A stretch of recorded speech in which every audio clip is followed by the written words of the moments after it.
Hi, everybody. Thank you for your patience as we work through our technical difficulties. Today is a pretty big call with 2 agenda items. I did send out the agenda to your email around 12:30. Marcy is going to work on putting that up on the screen. That was another technical difficulty with us today. So the other thing you can do is pull up your email from about, I think it was close to 9:30 last night.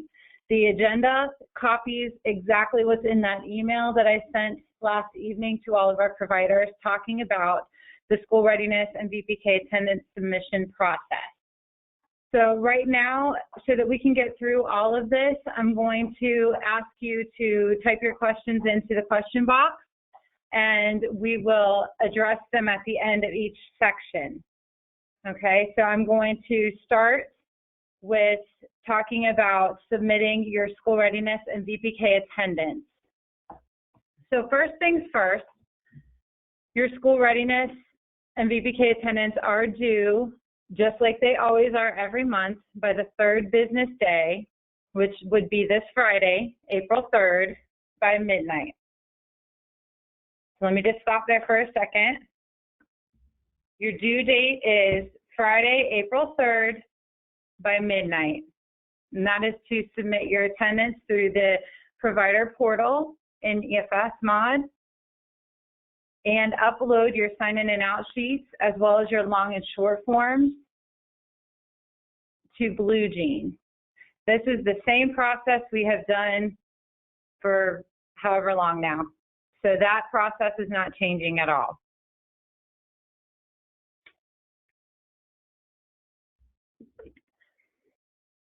So in talking about your attendance documentation, when you log into EFS mod, the provider portal, and you go to make sure your kid's attendance is recorded correctly, you are going to mark your first 3 absences for your school readiness enrollment with the typical A. That's what you do all the time. So nothing has changed there. For any absences after the 3rd absence, you're going to mark that with a D for disaster.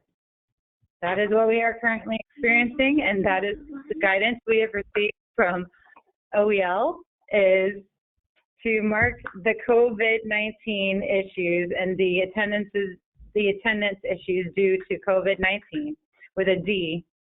And in the comments, you're going to put absence due to disaster.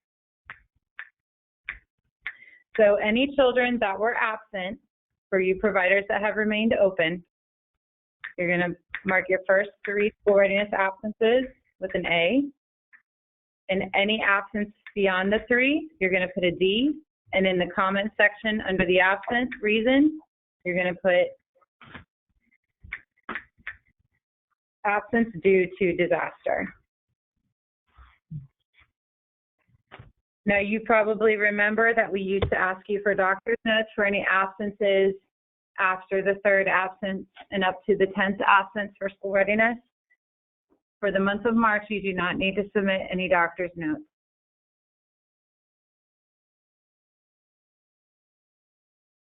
You want to go through the attendance process for your school readiness enrollment for the entire month of March.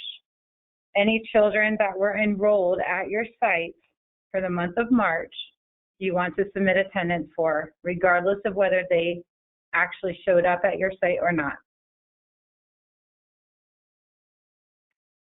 If a child transferred to another site in the middle of the month or any time during the month, it looks like Marcy was able to get our... No, I'm not there yet. Okay, she's not there yet. Let me go back to transfers. If a child transferred to another location anytime throughout the month, you will only be able to claim the attendance up until the day they transferred. Again, that is no different than it ever has been. So if a child is not enrolled at your site, you cannot claim attendance for them. You're going to go ahead and upload your sign-in and out sheets to Blue Jean, just like you typically would.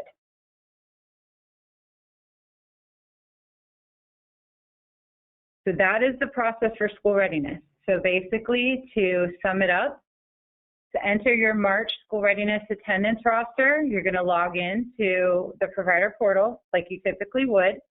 You're going to enter the first 3 absences as an A for each school readiness child enrolled. And any absences beyond the first 3, you're going to mark with a D. And in the comments section for the absences, you're going to write absent due to disaster. You do not need doctor's notes for the month of March. You want to complete this for all enrolled students. And if a student transferred to another site, you are not going to claim them after the date that they transferred. Upload your sign-in out sheets to Blue Jean. And that's the process for school readiness.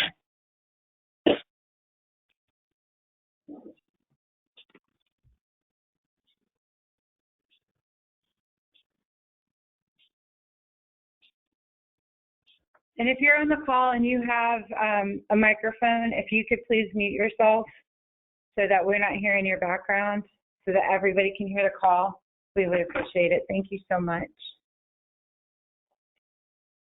Okay, so for the school readiness process, I would like to see if we have any questions. So we're going to,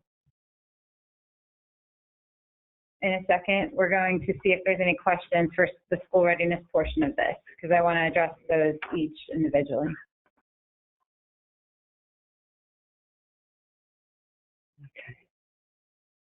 Okay.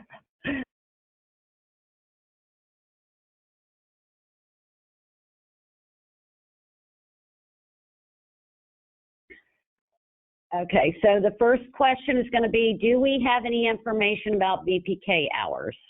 So we are going to address VPK in just a minute. Right now, I'm going to answer questions about the school readiness attendance submission. Okay. The next question is, how do we mark as a D?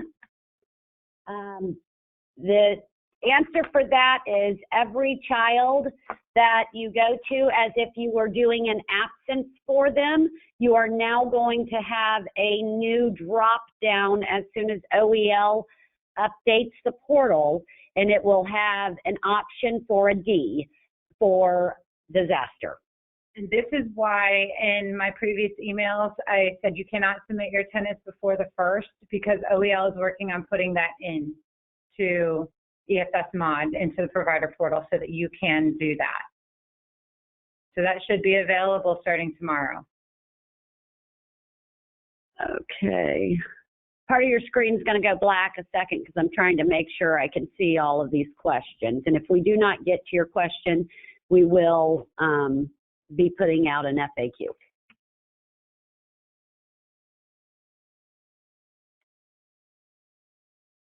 Okay. So we can accept temporary transfers, but keep our normal children also, but I have a lot of absences. Okay, so you can accept, as long as you are accepting new enrollments, yes, you can accept new transfers that are school readiness students. You can also take private pay as long as you have the space available. Transfer has to be completed by the clinician. So for a transfer, the parent needs to contact the coalition so that we can help them through that transfer. We're not doing, before parents could initiate a transfer through their profile. Right now, the coalition is assisting the parents in transferring. Okay, so there's quite a few questions about the disaster and the code. So when you go into mark a child absent, you will drop down the box to mark it absent, and you will select the code for a D. You will not have to upload any documents nor put any comments in there. We would like COVID-19 put in the comments, but it will not prevent you from moving forward without a comment.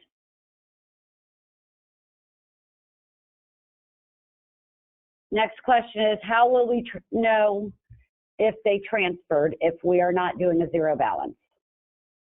Only the zero.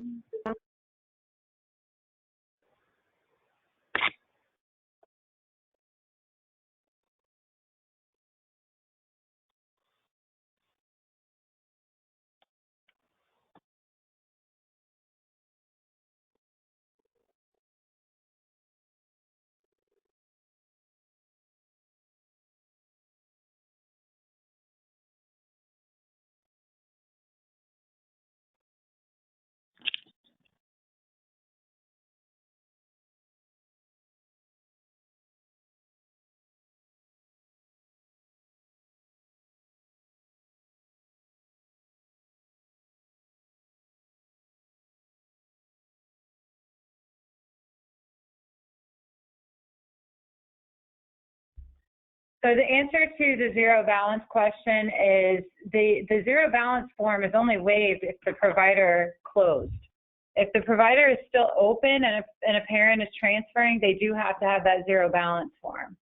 And so the coalition will know if a child has transferred because we can't have a child enrolled in more than one location at a time. So as we're going through there, if we find that there's a child enrolled in 2 locations, our staff will probably end up reaching out to one or both locations to get clarification or confirm. Okay. The next question, am I in thinking we would be paid the same whether we are mandated to close or voluntarily close? So right now there is no mandate for anybody to close. Right now all closures are voluntary. However, they are being looked at under the emergency closure rule. So you will get reimbursed regardless of whether you stay open or you close. The Coalition's Executive Committee for School Readiness Providers has offered an incentive for the providers that are choosing to stay open as they're able to, because we want to encourage our providers to stay open for those families that are still working and need care. So we have started that piece, and we can talk about that later, or you can refer back to my email from Friday that talked about the executive committee's decision to give a stipend to providers who are able to remain open. So at this time, there's no mandate for closure. All closures are voluntary, and you will get reimbursed for all enrollments as of March 1st. Okay, we're going to move on to the next section because a lot of these questions that are being asked is further on in the agenda. So bear with us while she moves to the next section. Okay, so the next section on your agenda talks about how to mark your attendance for VPK providers.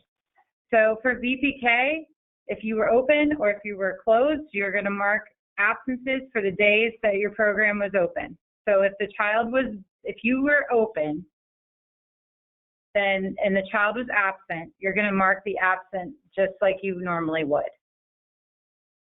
On the long or short form, you're just going to mark that the child was not there on the last day of attendance, so you were unable to get the parent's signature.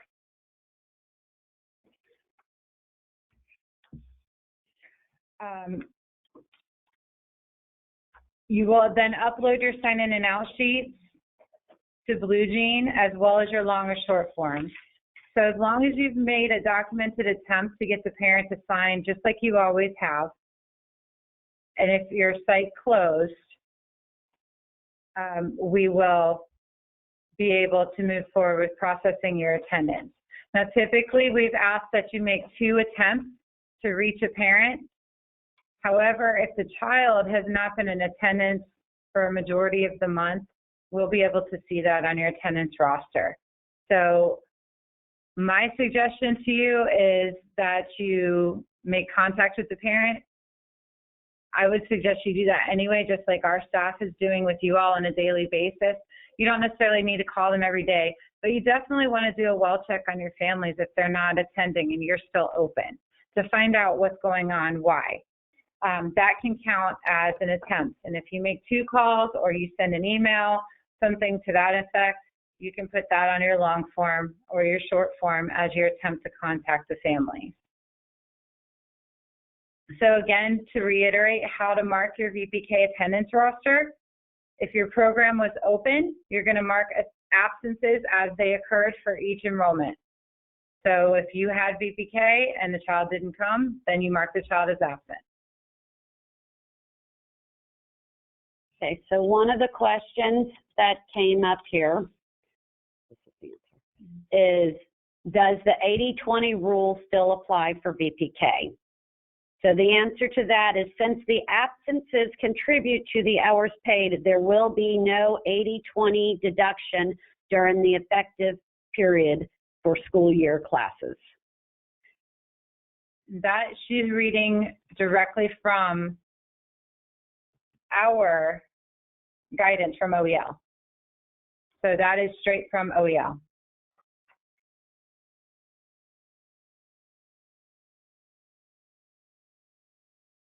So the answer to your question is no, the 80/20 deductions. Since the absences contribute to hours paid, there will be no 80/20 deductions during the effective period. Elizabeth Fields, yes, we'll have Elizabeth Viola contact you since the school board is very unique on the VPK. Absolutely, Liz. Will it be okay if we get a signature that isn't original, like a scanned document? I think we need some more clarification for that. I'm assuming you're talking about the long or short form. I don't want to assume anything, though, truly. You're asking if they sign electronically, or can you clarify your question?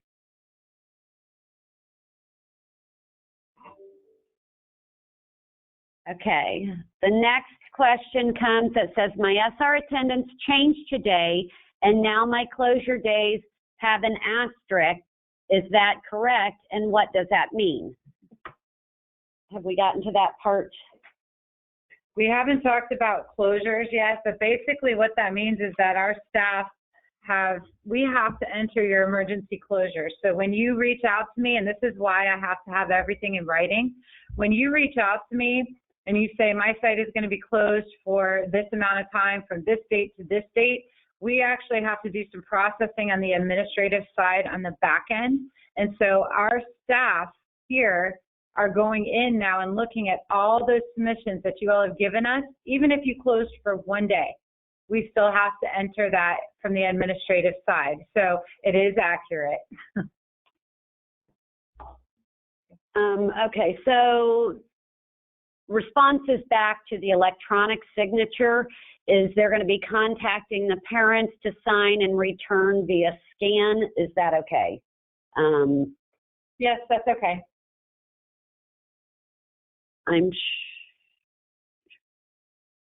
Parents would sign the forms.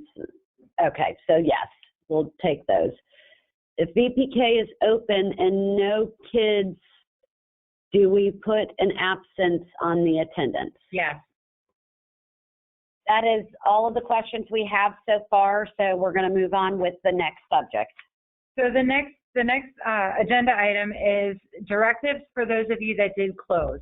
If you closed at any point in March for a temporary closure, it is considered an emergency closure.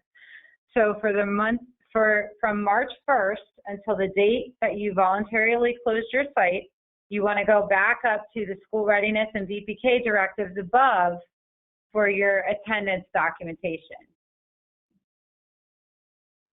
Now, the next step with that, while we want you to enter up until the day you close the absences that have incurred on your site for your school readiness and VPK children, you cannot submit your attendance until one of our team reaches out to you.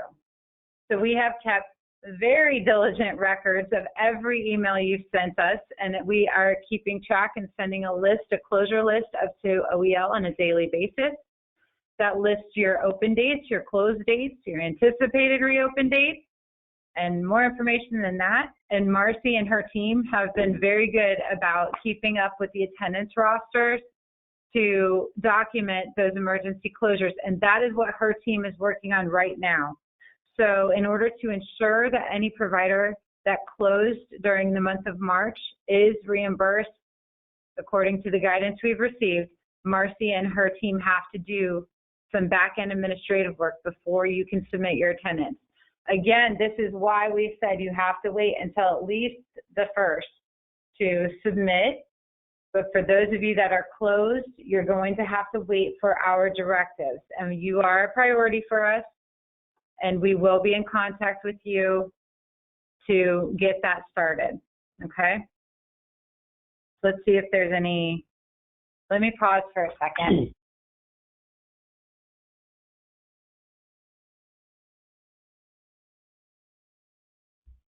And just to clarify it, we are doing temporary closures will be set 1 month at a time. So everything that we're looking at, as you know, things are changing very quickly, and same with your closures and reopening dates. So Marcy's team is only able to process the emergency closures 1 month at a time. So right now, they're only processing them through for the month of March. Okay, so this next question states, can you please clarify one more time what VPK providers are to write at the bottom of the long form for students that have been absent due to the COVID-19 concern? Sure. So on your long form or your short form, whichever form you're choosing to use, you just want to document that you've made 2 attempts to get the parent's signature. One of them, and it may be that you haven't seen the child all month. If that's the case, then you need to put that on that document before you upload it. So we just need something that shows you made the attempt to get the signature and that the parent or guardian was not available to sign it. Next question is, I only closed for 2 days. Do I need to wait? Yes. Okay, so the next one, so if we remained open with no closures, can we submit on the April 1st as usual? Yes, you do need to wait though until April 1st because you will probably have those absences that need the disaster code put in. So if you are, with your kids, this is why we ask you to wait. Some of you may have already submitted. Actually, we know that some of you have submitted and we've had to reject your attendance rosters because OEL is having to update EFS mod in order to allow us to reimburse everybody appropriately in the way that we have committed to. I'm going to try to read this one. It's very long, so I'm going to hopefully get all of it. Are providers who elected to temporary close due to COVID-19 circumstances being reimbursed while closed as stated in the OEL? Okay. Yeah. OEL guidance. The answer to that is yes. Providers that chose to temporarily close are also getting reimbursed based on their enrollment from March 1st to the 31st. I see that my attendance is already correct on my calendar. Do I still need to wait until I get an email? Yes. For voluntary closure, do we also write COVID-19 with the short and long forms as well? Yes. What if we have one closure day?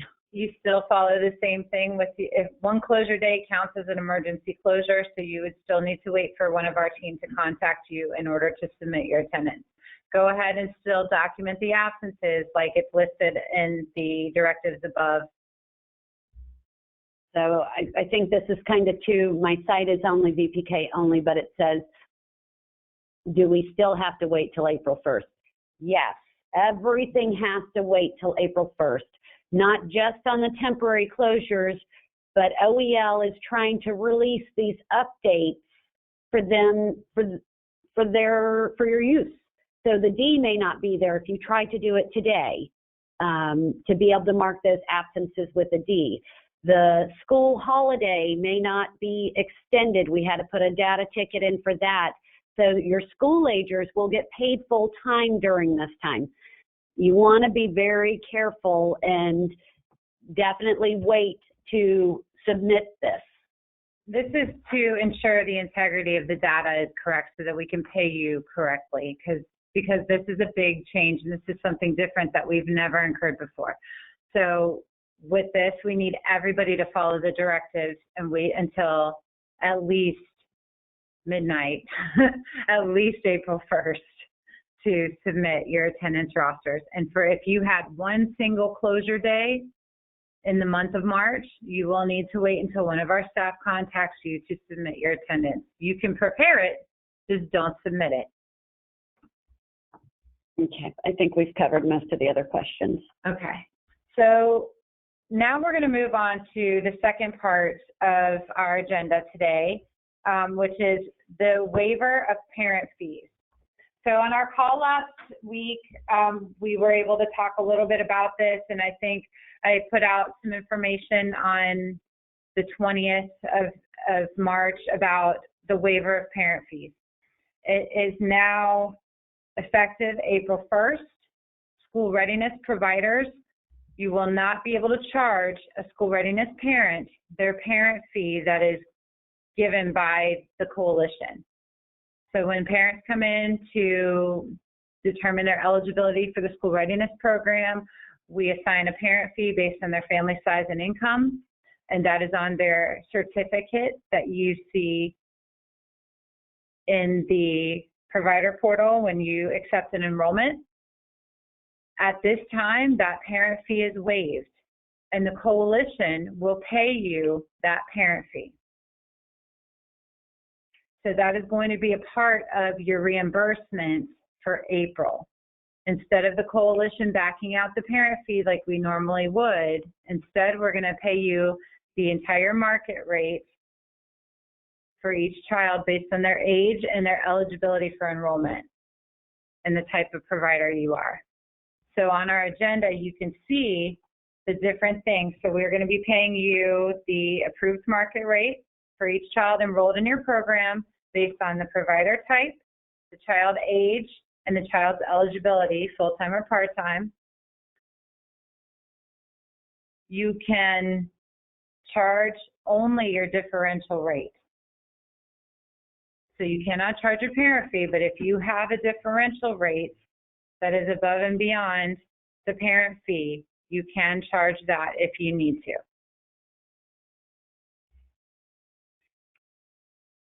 The other part of that is you can't charge your parent fee plus the differential rate. You can only charge the differential rate. And again, if needed, I think we all know the situation that's going on. And so if we can encourage you not to charge the differential rate, if you can afford not to charge the differential rate, I imagine that the families would be extremely grateful. Now, if you do have a differential rate and you are going to charge it, you have to have that listed in your parent handbook. It has to be given to the parent in writing ahead of time, meaning before April 1st. And it has to be a part of what you've uploaded as your private pay rates and fees charged to your provider portal. These are fees and things that are already in your portal. So you're not charging anything above and beyond right now. Now, if you are interested in seeing what the approved market rate is for your type of provider and the child's age that the coalition will be reimbursing you, you can pull up your contract in your provider portal, since you're going to be in there to do your attendance anyway, and you'll be able to see what the market rate currently is that that ELC pays you. Now, this may have a lot of questions to it, so I'm going to pause for a second and see if we can't answer some questions for everybody.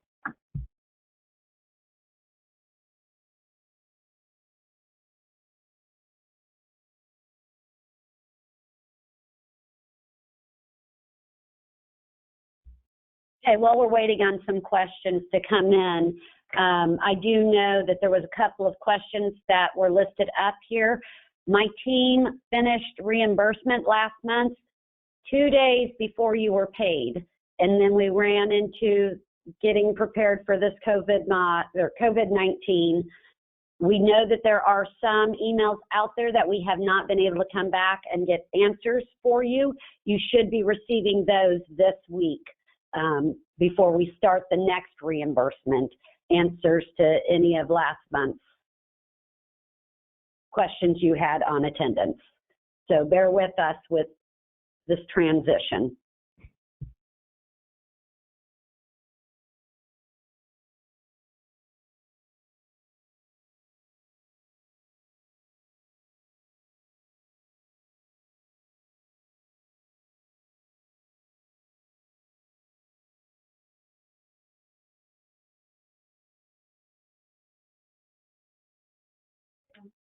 So one thing that we just thought about here, sitting around this table, is your certificates for any enrollments that you have now, they're not going to change. You're still going to see the assessed parent fee on there.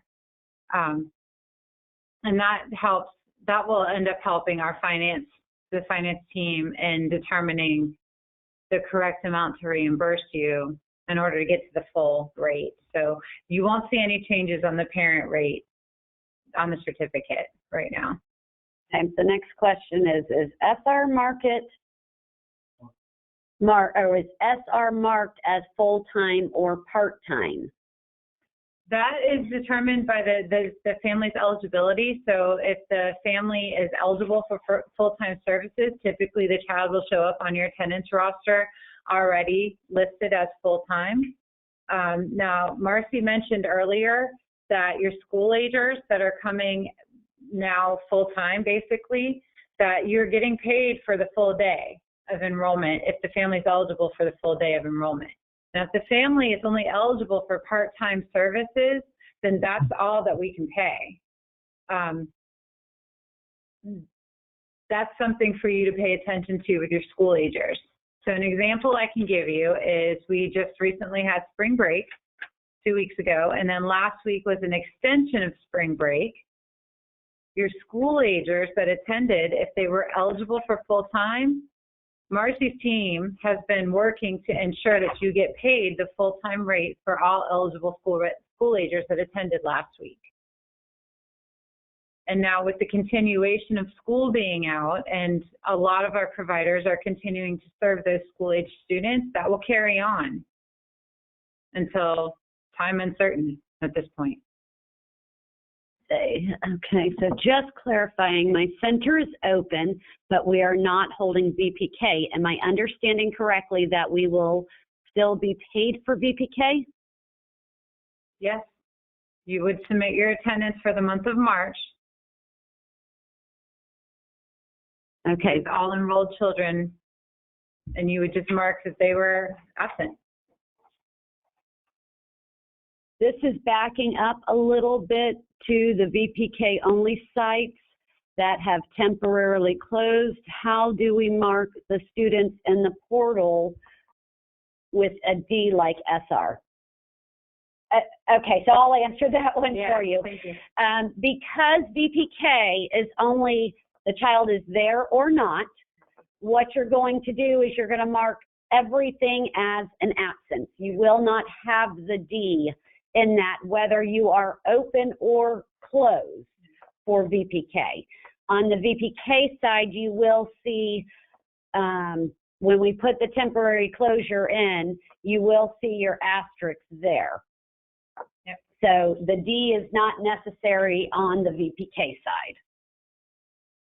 Okay, I'm going to go to the next question. Might be a bit obvious question, but I am just taking the parent fee listed on the certificate and multiplying it by 5 and subtracting it from their weekly amount paid, correct? It depends on if you have a differential or not. That's something that if you need help with that, I'd like to offer individualized help on that. So if that's something you need help with, when you hear from our quality team tomorrow, because that's not starting till April, so this is something that you'll be dealing with for next month. Please let our quality team know, and Scott's in here so that he can support that with his team, that you will need help with understanding the parent fee waiver process. And then we can look into connecting with you. Okay, so the next question is, are school-age kids full-time right now? The answer to that question is, as of March 27th, the children were all full-time for the full 2 weeks. If they were eligible. If they were eligible, care. Yes. If they were eligible for full-time care, thank you. Yeah, they were eligible. Virtual school starts back this week. With virtual school starting back, those kids are now back attending school, even with it being virtual. So we will have more guidance for processing April, which is what this is going to fall into at that time. Right. So the next question, if the schoolers are only eligible for part-time rate, can we charge the difference for full-time to part-time? If the parent needs to attend longer than what they're eligible for, that would be something for you and the parent to work out. It would not be something that the coalition can get involved in. Parents reach out to us though, so that we And can if- evaluate. So our compliance, Latricia's in here, and I love that because she knows a lot of the intricacies of the school readiness program. And she just mentioned, if you didn't hear her, that if the parent is needing to attend full time, there may be something we can look at under their eligibility. Maybe their circumstances have changed, and we can potentially support them attending full time if they're eligible. But right now, if they're eligible only for part-time, but they need to attend full-time, that would be something you work out between you and the parent privately. Okay, it says my location is closed, and I see my temporary asterisks for the closure. How do I know if a child has been transferred? So just like when you see that a child has been terminated, that their days to be marked just end, you won't see that child anymore there. There should not even be an asterisk there for that. It should be the child just has, I believe it's like a grayed out area that no attendance could be marked for that.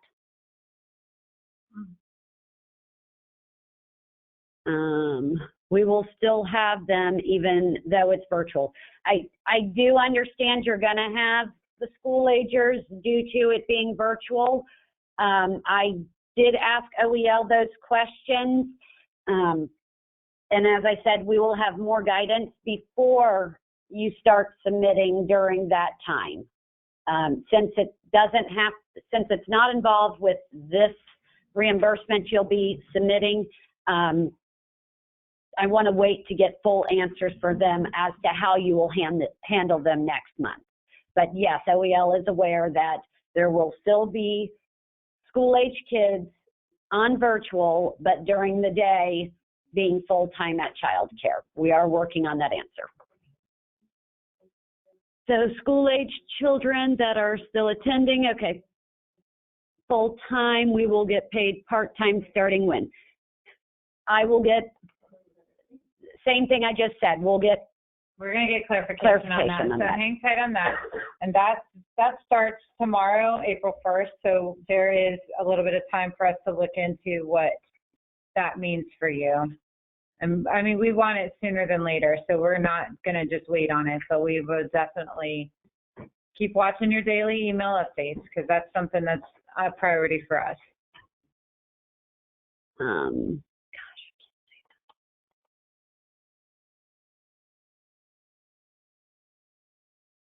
As far as parents having to recertify, what was the start date ELC was extending their care? It's a redetermination date. No, determination date is on March 15th. So the question was, at what date did we start extending eligibility renewals? And that date is anybody that needed to renew by March 15th. They've been extended out for how many days? 60 days. For 60 days. So just to repeat that, the question was, what date did we set to extend redeterminations for families? That date is March 15th for 60 days. Are we allowed to accept more than 20 VPK kids without opening a new classroom? No, the ratio limits still apply. And I would also tell you the CDC space, the guidelines for the number of people in a single space of 10, the recommendation, we definitely encourage you to stick to that guideline. Okay, the last question is, but I'm going to assume we're talking about school agers here. It says, but March, they will be paid full-time. If they were eligible, yes. If the child is eligible for full-time care as a school ager, if they attended your site, then they will be paid for full-time care. During the closure period, the extended spring break period. Yeah. That is all of our questions. Okay, so I'm still working on compiling last week's frequently asked questions, and I'm going to take this printout from today. We'll wait a few more minutes to see if you have any additional questions. Do we have any hands raised? I think most of them were raised beforehand, but let me see. If your question was answered, we're going through and looking right now just to make sure we covered everybody.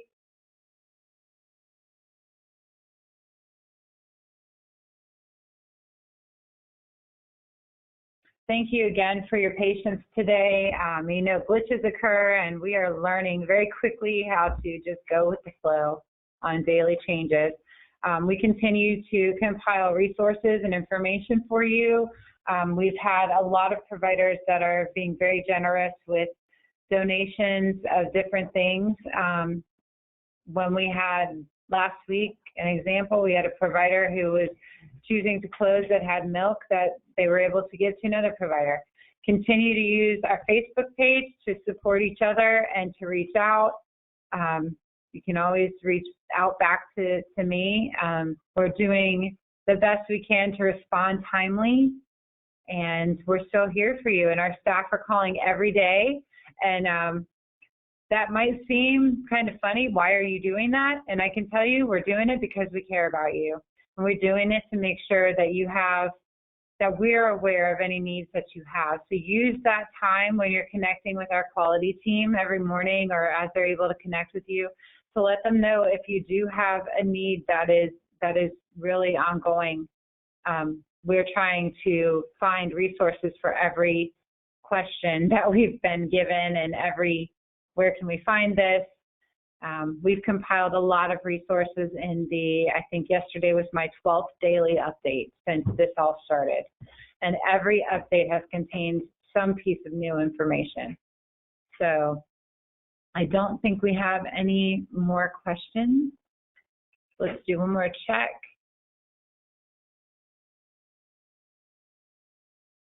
Let me see if I can pop this thing out. Go over VPK hour information. Oh, that was earlier. Oh,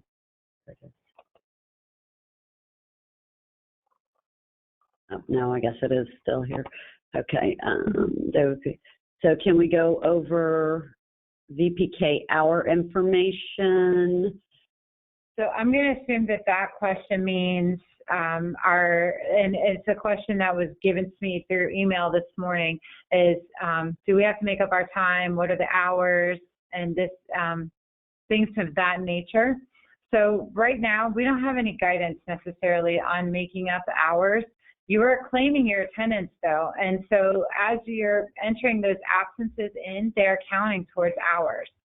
So continue to enter the absence in and continue to watch for more details as we get more guidance from OEL and the Department of Ed on what that means.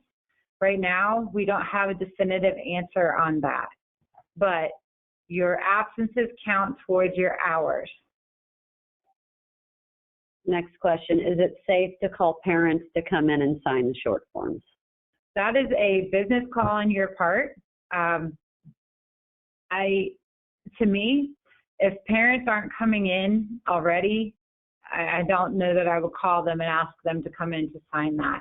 If you're making a connection with them and they are telling you what the status of their family is and you're reaching out to them, put that on your long or short form, that you have connected with the family, they're safe, but they're choosing to be cautious and not attend.